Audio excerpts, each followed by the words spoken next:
Padre, te queremos dar gracias en este día porque podemos ser esos hijos tuyos. Padre de un Dios que es grande, es infinito, pero que es personal, que es íntimo, que es cercano a nosotros. Gracias, Padre, porque tú estás con nosotros todos los días hasta el fin. Queremos darte este culto en espíritu y en verdad para que tú te glorifiques, para honrarte, para reconocerte y para continuar avanzando hacia la evangelización del mundo. Hoy compartiendo tu palabra, hoy orando todos juntos en el nombre de Cristo. Amén. Bienvenidos, hermanos, a este tiempo de culto de la Iglesia Aposento Alto, este tiempo donde compartimos la palabra, donde estamos orando y donde estamos caminando como orábamos hacia esa evangelización del mundo. Vamos todos unidos, aparte de la oración, también a estar con ese corazón contrito y humillado, con ese corazón dirigido hacia donde Dios lo está dirigiendo, hacia la misma meta, que es compartir a todo el mundo que Jesús es el Cristo. Y lo vamos a hacer hoy a través de este culto que de una forma muy sencilla y muy humilde tenemos, pero es importante. Es un tiempo donde Dios se glorifica, donde Dios recibe el gozo del pueblo unido dando culto, como decimos siempre, con todo el corazón. Vamos a estar leyendo la palabra en el libro de Juan, capítulo 15, y vamos a leer, capítulo 5, y vamos a leer en el capítulo 5, el versículo 16. Esto lo leímos el domingo, pero me gustaría recordarlo. Capítulo 5, versículo 16, y luego vamos a ir al capítulo 15. De ahí a que nos liemos un poco con los versículos. La palabra de Dios dice: y por esta causa los judíos perseguían a Jesús y procuraban matarle, porque hacía estas cosas en el día de reposo. Vemos ese momento en el que efectivamente Jesús hacía cosas que la gente le parecían que no tenía sentido conforme a la tradición, conforme a la ley, conforme a su perspectiva. Sin embargo, para Dios eran importantes porque glorificaba a Dios de esta forma. Y Jesús tiene que hablar con ellos de esta forma. Tiene que hablar y llevarles a entender realmente que lo que a Dios le glorifica no es continuar una ley medida al milímetro, creada y desarrollada por las personas, sino era glorificar a Dios a través de los actos. Si vamos a Mateo capítulo 5, también está hablando de ese tipo de cosas. Está hablando de que a Dios le glorifica las obras y las acciones que nosotros hagamos conforme su plan.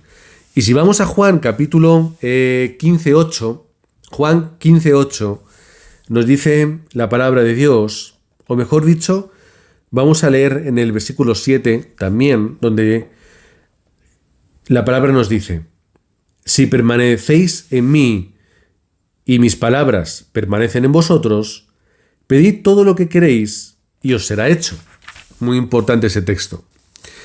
Y en esto es glorificado mi Padre, en que llevéis mucho fruto y seáis así mis discípulos. Y en el versículo 9 dice: como el Padre me ha amado, así también yo os he amado. Permaneced en mi amor. Da pena parar aquí porque estos versículos que vienen también son muy importantes, pero nos quedamos con esa parte. La pregunta es: ¿qué es lo que a Dios le glorifica?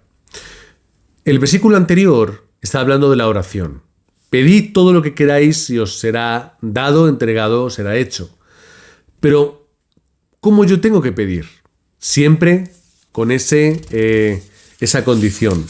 Cuando, aquí dice, nosotros permanecemos en Cristo y sus palabras permanecen en nosotros. Por lo que hay un condicionante muy importante en ese aspecto. Yo puedo querer lo que yo quiera, puedo desearlo, pero lo importante ¿qué es? Lo importante es que nosotros estemos viendo lo que está en el corazón de Dios y guardando esas palabras en nosotros. De esta forma, vamos a alinear nuestro corazón y nuestro pensamiento hacia o de la misma forma que lo tiene Cristo. Y cuando yo pido conforme el corazón y las palabras y la intención de Cristo, entonces hay una respuesta en mi vida. Pero la pregunta que nos hacíamos era otra: ¿cómo Dios se glorifica en este caso? ¿Cómo se puede glorificar? Aquí lo tenemos. En esto es glorificado mi Padre. 2 puntos. En que llevéis mucho fruto y seáis así mis discípulos. Por lo tanto, es claro el mensaje hacia dónde va. Lo que a Dios le glorifica, lo que le honra, ¿qué es? Es que nosotros llevemos el fruto, en otras palabras, que nosotros estemos haciendo la evangelización del mundo. ¿Quién lleva fruto, quién es? La propia palabra te lo explica. Y seáis así mis discípulos. ¿Cómo yo puedo ser un discípulo de Cristo? Cuando yo lleve el fruto del Evangelio al campo. Cuando yo esté transmitiendo y predicando el nombre de Cristo. ¿Por qué yo puedo predicar el nombre de Cristo? Porque yo estoy guardando las palabras de Cristo y yo estoy en Él. Es decir, hay una relación en la cual Él está impactando, está cambiando y determinando mi vida. Y lo que hace es colocar mi enfoque y mi corazón hacia la evangelización del mundo. Otra pregunta: ¿esto es una realidad en mi vida? Si la respuesta es sí, vamos por el lado correcto. No digo que lo tengamos que cumplir a la perfección y alcanzar de una forma absoluta ya, pero estamos en la dirección. Ahora, si la respuesta es negativa, es decir, es no, entonces ya tenemos un título de oración. Señor, por favor, quiero ser un discípulo, dame tus palabras, ayúdame a tomar las determinaciones y a ser sabio para saber cómo vivir dentro de ti o en ti y de esta forma llevar fruto hacia la evangelización del mundo.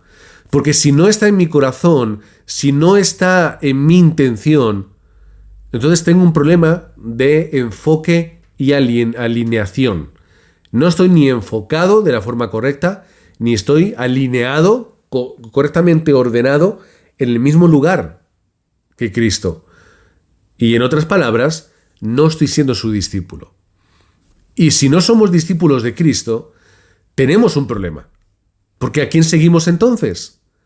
Y no me vale la respuesta de yo no sigo a nadie. Sí, todos seguimos a algo, a alguien. Pero la respuesta es ¿a quién? Y dependiendo a quién yo siga, así yo seré, así será mi vida y así yo podré llamarme.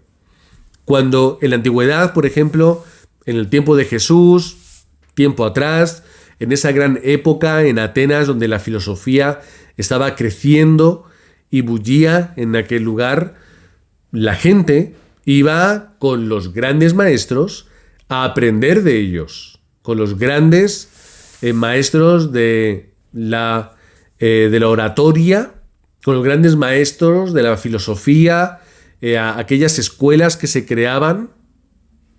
Y cuando tú ibas a estudiar con un gran maestro, tú eras discípulo del maestro y era digamos que un identificativo tuyo. Yo soy discípulo de esta persona. Yo soy de no sé quién.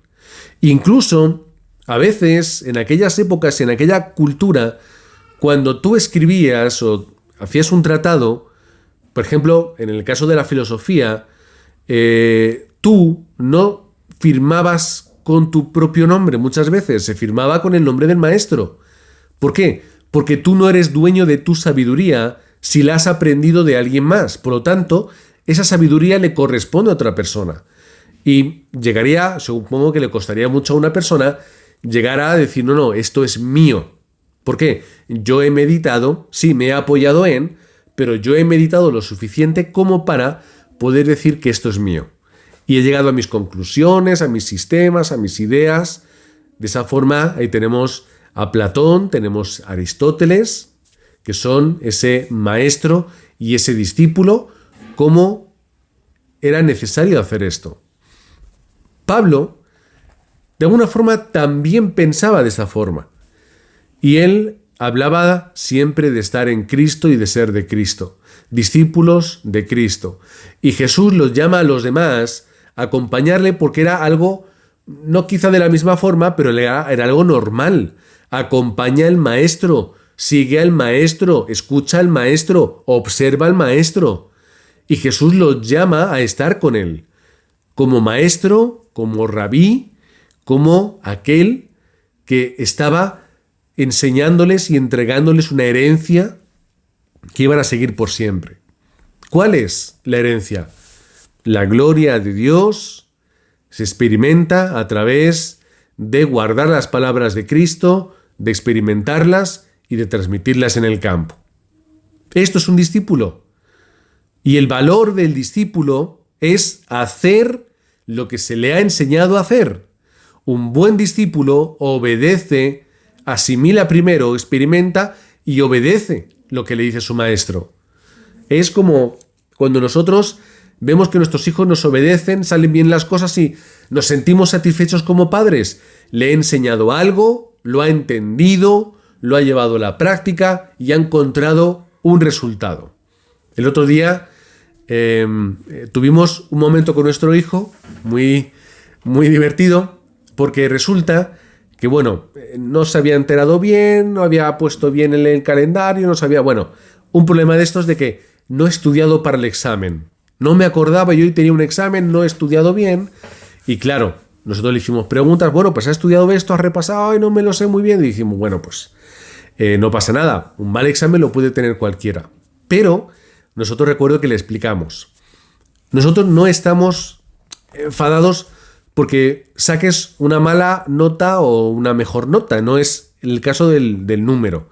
Porque de hecho lo hablamos antes de saber la nota. ¿El problema cuál es? Hay que estar concentrados, hay que ser responsables, hay que estar pendientes de los exámenes, de las fechas, tener cuidado para que estudiando podamos seguir aprendiendo y creciendo. Y luego la nota, da igual. Si suspendes, sacas una mala nota, lo que sea. Lo importante que es el orden, es la intención, es el enfoque, es el esfuerzo. Al final sacó incluso una buena nota, sin haber estudiado, así que, por una parte bien, pero tampoco le dimos mucha importancia, porque lo importante que es, cuando nosotros nos enfocamos y hacemos lo que es correcto, el resultado ya es algo secundario. Y yo sé que hay mucha competitividad en el mundo, también académico, incluso con los niños, pero no es sano. No es sano el número, es sano el aprender un estilo de vida que les ayude a crecer, a entender, a aprender y a seguir desarrollando todas sus facultades. ¿Qué es lo que hablamos? Pues no te preocupes, hijo, si te cuesta un poco seguir los calendarios, estar atento a los exámenes, estudiar también un poco por tu cuenta con nuestra supervisión, pero estudiar tú, vamos a hacerlo más juntos. ¿Qué es lo que hicimos? Venga, pues vamos a estudiar juntos, vamos a ayudarte. Y estuvimos con él, estudiando un poquito una tarde, luego otra, e hizo un examen, no sé cuál es la nota porque aún no nos la ha dado, pero salió del examen, del colegio. No he dudado en nada, lo he hecho todo, he terminado el primero de la clase, era todo súper fácil. ¿Por qué? Porque has estudiado, te has esforzado, lo has hecho en los momentos correctos y eso tiene un resultado. Y por eso estamos contentos. Ahora, luego ya la nota que saque, será la que saque, no importa. Pero ¿qué es lo que Dios quiere? Dios quiere que nosotros como hijos aprendamos de los errores, podamos rectificar y con su ayuda entregar, devocionar nuestra vida para que luego haya una respuesta. ¿Cuál es la respuesta? La evangelización del mundo. Pero es que yo quiero evangelizar a 200 personas. Es que eso no es lo que a ti te corresponde pensar. Tú tienes que llegar a la conclusión de ser una persona que viva con su vida la devoción de obedecer a su maestro, que es Cristo. Y las palabras de Cristo son claras. Versículo 8, Juan 15. En esto es glorificado mi Padre, en que llevéis mucho fruto y seáis así mis discípulos. Por lo tanto, esta es la respuesta en la cual nosotros tenemos que estar. Por eso, 1 de Pedro 2:12, que lo tengo aquí anotado en la pantalla. Manteniendo buena vuestra manera de vivir, glorifiquen a Dios en el día de la visitación. No vamos a poner el énfasis en lo que no tenemos que hacer, porque eso, de hecho, le hablaba esta mañana con mi madre, con la pastora, y estábamos hablando de haciendo fórum del mensaje del domingo y demás, y llegamos a la conclusión de que es más importante centrarse en lo positivo que en lo negativo. Es decir, es más importante en la predicación esté enfocada hacia lo que sí tenemos que hacer y que nos va a dar la respuesta que necesitamos, a estar enfocados en lo que no tenemos que hacer, que tampoco nos asegura hacer lo que es correcto. Por ejemplo, cuando estamos hablando y estamos diciendo que tenemos que vivir una vida concentrada en la oración, ¿vale? No hace falta que yo os diga en las cosas en las que no tenéis que estar concentrados. Es obvio. Y cuando os enfocáis en lo que es correcto, desenfocáis lo que es incorrecto. Cuando nosotros nos dirigimos hacia el lado correcto, nos estamos alejando del camino que es incorrecto. Por lo tanto, ¿en qué nos enfocamos? En lo que sí hay que hacer, en lo que es bueno. Y esto, hablando un poco de la educación de los niños, también es relevante. El énfasis en lo que es positivo, en vez del énfasis en lo que es negativo. O, por ejemplo, yo sé que sale de una forma muy natural, que es el no hagas esto, no digas esto, no vayas por aquí, en vez de educarles y enseñarles lo que es correcto. Tú puedes decir que no, pero si no le enseñas el sí, no van a aprender. Y para ellos es importante el qué, que entiendan por qué esto es mejor que lo otro y por qué esta es la vida que hay que llevar, en vez de simplemente estar enfocados en las prohibiciones y las negaciones. Pero nuestra vida, si queremos glorificar a Dios, tiene que ser una vida que devocione para Dios. Si no, la vida estará glorificándome a mí mismo y estará sirviendo para la gloria del mundo, de la sociedad, de la cultura y finalmente del enemigo. Si yo vivo esta vida sin glorificar a Dios, atareado, pensando en mis cosas, trabajando para lo que es mío y lo que quiero y me apetece, estaré viviendo conforme Satanás quiere que yo viva. Y de esa forma le voy a glorificar. Así que la otra pregunta que nos hacemos hoy es, ¿quieres glorificar a Dios o quieres glorificar a Satanás? Por lo tanto, la respuesta la tenéis que hallar vosotros. Si queréis glorificar a Dios, vivir como un discípulo de Cristo. Si queréis glorificar al príncipe de este siglo, aquel que gobierna esta sociedad y cultura oscura, haz lo mismo que todo el mundo y vive ajeno al Evangelio. Sí, con tu fe y con tu oración de vez en cuando y con tu culto los domingos y eso, pero estarás viviendo glorificando a Satanás. Así que toma tú tus decisiones. Toma tú la determinación de cómo quieres vivir tu vida. Había una persona muy influyente que todos conocemos, un gran compositor de siglo XVII, XVIII, creo que vivió en los dos siglos, Johann Sebastian Bach.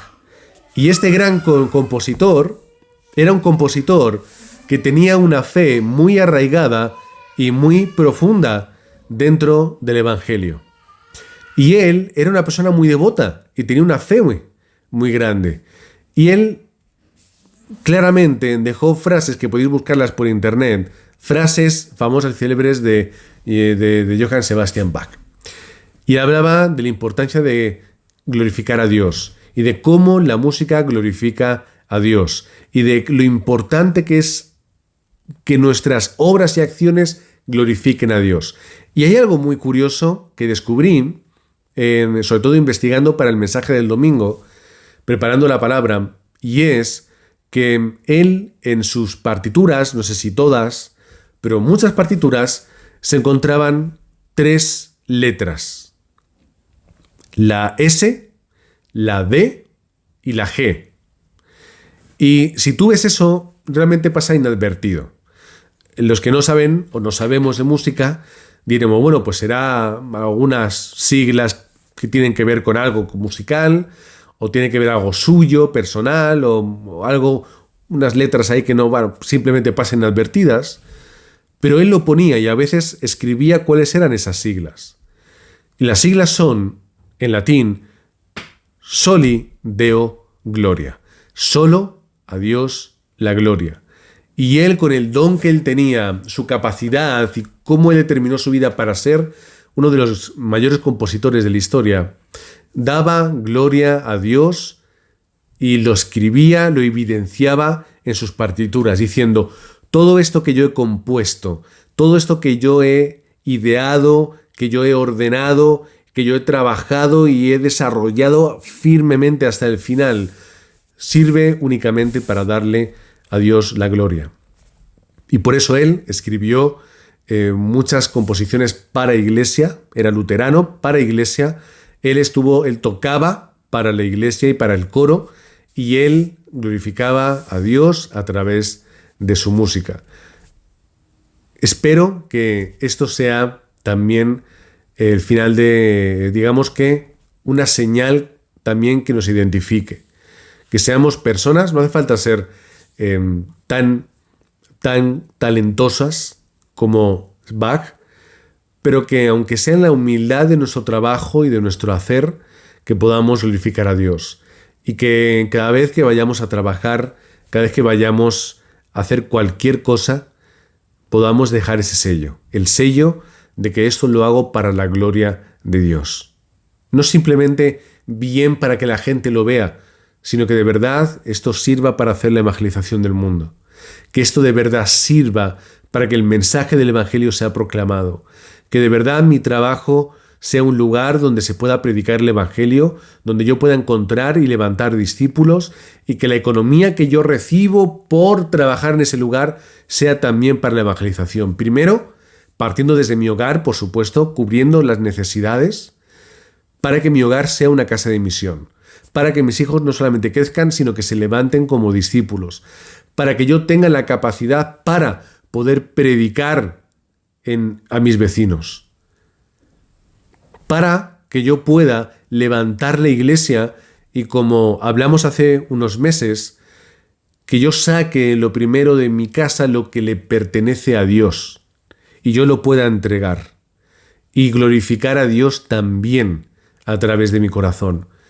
Y cuando vivamos esta vida de devoción, lo que vamos a estar es, entre muchas comillas, desafiando a Dios a que Él nos utilice y nos bendiga en el campo. Y Él corresponda también a nuestra devoción, y Él responda a nuestra petición de ser discípulos. Pero como todo ocurre y como muchas veces hablamos, eso tiene que ser a través de la determinación y la decisión personal. Así que la pregunta que nos dejamos hoy es, ¿estoy glorificando a Dios con mi vida? ¿Yo lo hago todo para mí o lo hago para la gloria de Dios y para la evangelización? ¿De verdad yo estoy siendo un discípulo de evangelismo? ¿Estoy siendo de verdad un discípulo de Cristo? ¿Estoy glorificando a Dios o a Satanás a través de mi vida? Y finalmente, ¿dónde devociono yo todo lo que yo hago? ¿Para qué sirve? ¿Cuál es la finalidad de todas las cosas que yo estoy haciendo? Y espero que las respuestas vayan todas encaminadas a este texto. En esto es glorificado mi Padre, en que llevéis mucho fruto y seáis así mis discípulos. Amén. Vamos a orar conforme la palabra del domingo, y esta palabra hablando de la gloria de Dios, a Dios la gloria, sobre todo muy enfocado en la reforma, la salvación, y nosotros expandimos a que Dios sea glorificado también a través de nuestras acciones, a través de nuestra devoción, nuestra vida, una vida que nos ha sido dada gracias a Cristo. Por eso nuestra vida le corresponde a Él. Para Él vivimos y, como dice el apóstol Pablo, recordamos, para Él morimos. Vamos a orar todos juntos. Padre, gracias por este día en el cual podemos estar predicando el nombre de Cristo. Es un día en el cual, Padre, podemos estar testificando una vez más, y es un día feliz e importante por eso. Padre, un día donde no podemos predicar el Evangelio, donde no podemos o no queremos o no surge, como a veces nos pasa, el orar o el rezar en tu palabra. Padre, que de verdad nos demos cuenta de la importancia de hacerlo y que entendamos que es un día tirado a la basura. Es un día que no ha servido para nada. Pero Padre, el día que vivimos concentrados en lo espiritual, en la palabra, en la oración y el evangelismo, un día donde nos levantamos y tomamos la determinación de ir no a nuestro trabajo o lugar de estudio, sino a nuestro campo, donde nosotros vemos a nuestra familia como aquellos que están levantando juntamente con uno una casa de misión para predicar el Evangelio. Y cuando salgamos a nuestra región, alrededor de los vecinos, en el barrio, el lugar donde estemos, que lo estemos viendo como el campo que Dios nos ha dado para testificar, para ganar almas para Cristo, para que este Evangelio alcance familias que también puedan cambiar gracias al poder y el mensaje del Evangelio. Y Padre, que podamos estar viviendo como esos discípulos tuyos. Oramos por la Iglesia Aposento Alto, por aquellos que tienen que tomar determinaciones en su vida. Todos tenemos que tomarlas, donde tenemos que devocionar, donde tenemos que olvidarnos de las excusas y de los peros y de los comodismos y de otras tantas cosas, y de verdad tomar la determinación de ser discípulos para la evangelización, discípulos tuyos, como dice tu palabra que hemos leído hoy. Padre, que podamos levantar también esos remanentes. Veníamos hablando de esas casas de misión que levantan remanentes para la evangelización del mundo. Oramos por las familias, oramos por los padres, oramos, Padre, por los profesores que dedican su tiempo y su devoción para enseñar, para transmitir este mensaje del Evangelio. Oramos, Padre, por las 237 naciones que hay en el mundo, las cuales están escuchando el mensaje de Cristo. Esas naciones en las cuales, Padre, nosotros somos enviados para ir y testificar que Jesús es el Cristo. Oramos por las naciones representadas por la Iglesia Aposento Alto, por aquellas que están siendo alcanzadas a través de nuestro ministerio y nuestra labor particular. Oramos por todas las obreras y obreros que se están levantando alrededor del mundo y más allá de ellos, por sus familias. Oramos por sus campos, oramos también por sus iglesias. Oramos, Padre, por que tú nos utilices para hacer esa evangelización del mundo, pensando ahora en concreto por el campo de Miami, en el cual el pastor Antonio estará viajando el próximo febrero-marzo para hacer ese campamento de evangelismo y seguir compartiendo el mensaje. Jesús es el Cristo. Padre, queremos darte toda gloria y toda honra a través de nuestra vida, no únicamente a través de una vida bonita y agradable, sino que vivamos una vida útil para ti. No queremos tener una vida únicamente de decoración para ti, queremos tener una vida que de verdad te glorifique a través de obrar conforme tu corazón y tu determinación. Oramos en el nombre del Señor Jesucristo. Amén.